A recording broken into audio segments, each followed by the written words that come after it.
Atta Halilintar heboh lihat USG wajah putrinya. Aurel sebut pemain bola kayaknya sudah nendang-nendang. YouTuber Atta Halilintar melakukan tugasnya sebagai seorang suami penyanyi Aurel Hermansyah. Atta Halilintar mendampingi Aurel Hermansyah kontrol ke dokter kandungan. Melalui kanal YouTube AHA pada Sabtu 6 November 2021, dokter kandungan langsung melakukan USG perut Aurel Hermansyah. Dokter kandungan memastikan bahwa anak Atta Halilintar dan Aurel Hermansyah berjenis kelamin perempuan. Aurel Hermansyah mengaku ingin memiliki banyak anak dari Atta Halilintar. Penyanyi berusia 23 tahun itu juga berharap bisa melahirkan secara normal.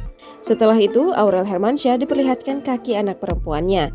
Melihat kaki anaknya menendang-nendang, Aurel Hermansyah heboh hingga menduga putrinya akan menjadi pemain bola. Dokter membeberkan kondisi dan berat janin yang ada di dalam perut Aurel Hermansyah.